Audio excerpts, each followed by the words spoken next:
Welcome to Cambridge English Language Institute. This is Ansar Ahmad and today's video I am going to talk about unit number 6 behavior.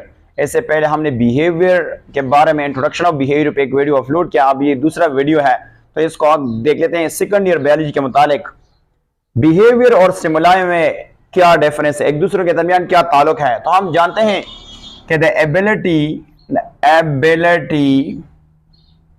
ability of an organism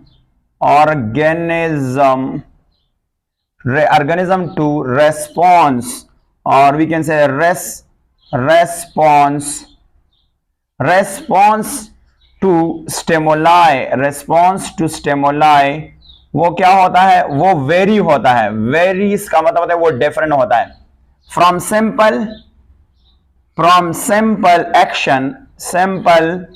simple action to complex. हम देखते हैं from simple action to complex, one की हम details देख लेते हैं। Examples है, complex है। देख लेते हैं कि जो सिंपल जो ऑर्गेनिज्म है वो स्टिमुलस को रिस्पॉन्स शो करता है, बट वो सिंपल है। वो ये है कि प्लांट का जो स्टेम होता है ना, स्टेम ये जो ग्रोथ करता है ये टुवर्ड लाइट सोर्स की तरफ करता है। फॉर एग्जांपल मैंने लिया पे लाइट सोर्स सन से लिया, तो ये एक सिंपल क्या है, ये एक सिंपल रिस्पॉन्स है बाय व्हाट, बाय प्लांट, जो प्लांट स्टेम है जो ग्रोथ कर रहा है। दूसरा हम कहते हैं सिंपल, आपको कॉम्प्लेक्स कहां पे मिलेगा, तो कॉम्प्लेक्स को हम कहते हैं sexual complex pattern. Complex pattern कहां पे मिलेगा, कॉम्प्लेक्स पैटर्न कह सकते हैं। पैटर्न इससे क्या मुराद, इसको देख लेते हैं। इनमें से दो तीन आ सकता है। इनमें से एक तो टेरिटरी आ सकता है, टेरिटरी का रिस्पॉन्स जो होता है टेरिटरी डिफेंस आ सकता है, डिफेंस। और इसके साथ साथ आ सकता है जिसको हम कह सकते हैं कोर्टशिप है, कोर्टशिप आ सकता है।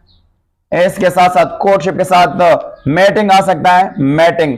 और खासकर मैटिंग का किस में से, बर्ड्स में से और एनिमल्स में से, मैमल्स में। यहां पे मैं कहूंगा मैमल्स, यहां पे मैं लिखूंगा मैमल्स, तो मैमल्स भी हो सकते हैं इनमें से मैमल्स।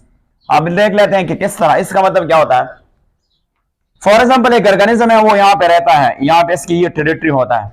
तो आपको पता है ये दूसरे ऑर्गेनिज्म को नहीं छोड़ता है, क्यों, ये इसकी टेरिटरी, इसकी बाउंड्री है। तो ये क्या, ये एक कॉम्प्लेक्स रिस्पॉन्स होता है। दूसरा कोर्टशिप से मुराद होता है रोमांस। रोमांस से क्या मुराद होता है, जो आपने बहुत से एनिमल्स देखे हैं कि वो फेस के स्ट्रक्चर से वो क्या करता है, रोमांटिक जो रोमांटिक व्यूज जो है वो शो करता है। तो ये भी उसमें आ सकता है। मैटिंग, रिप्रोडक्शन करना बर्ड्स और मैमल्स में, ये क्या है, ये कॉम्प्लेक्स रिस्पॉन्स है। अब अगर हम देख लेते हैं, हम इसको और एंगल से डिफाइन कर सकते हैं कि व्हाट इज बेसिकली बिहेवियर। तो हम सिंपल कह सकते हैं कि व्हाट एन एनिमल, मैं यहां पे लिखूंगा कि व्हाट एन एनिमल प्लांट, और मैं कह सकता है कि एनी अदर ऑर्गेनिज्म हो सकता है, ऑर्गेनिज्म। व्हाट एन एनिमल और प्लांट और ऑर्गेनिज्म डज जो वो करे आफ्टर बीइंग स्टिमुलेटेड, जब वो स्टिमुलेट हो जाता है और उसने फिर जो भी रिस्पॉन्स शो किया, तो उसको हम क्या कहते हैं, उसको हम बेसिकली कह सकते हैं कि ये बिहेवियर है, कि ऑर्गेनिज्म है जो वो कर रहा है, जो प्लांट है वो कर रहा है, जो एनी अदर वो कर रहा है आफ्टर स्टिमुलेटेड। अब जो स्टिमुलेट हो जाएगा तो वो क्या शो करेगा, ये पार्ट ऑफ बिहेवियर हो सकते हैं। और ये क्या कर शो करेगा, रिस्पॉन्स शो करेगा। रिस्पॉन्स जो है वो क्या करेगा, शो करेगा। अब स्टिमुलस की तीन कैरेक्टर होनी चाहिए। एक स्टिमुलस की क्या कैरेक्टर होना चाहिए, तीन। स्टिमुलस जो है ना, इसकी तीन कैरेक्टर होना चाहिए। नंबर फर्स्ट, सेंस्ड करना, that is called here sensed करना। आप जानते हैं कि सेंस्ड का मतलब क्या होता है, कि हमारे जो स्किन होता है इनमें से रिसेप्टर मौजूद होते हैं, वो इस मैसेज को रिसीव करता है और फिर इसको कहां पे प्रोसेस किया जाता है। इससे पहले हमने नर्वस सिस्टम की डिटेल पढ़ी, तो प्रोसेस किया जाता है इंटर न्यूरॉन, जिसको हम कहते हैं एसोसिएट न्यूरॉन में प्रोसेस किया जाता है। फिर इसके बाद क्या होता है, एक्सप्लेनेशन, जिसको इंटरप्रिटेशन कहा जाता है। इंटरप्रीटेटेड यानी इंटरप्रीटेशन, या इसको प्रीटेट कहते हैं, इंटरप्रीटेट यानी इंटरप्रिटेशन से मुराद ये होता है कि वो फिर इसकी बाद में तशरीह किया जाता है, मतलब रिस्पॉन्स शो किया जाता है।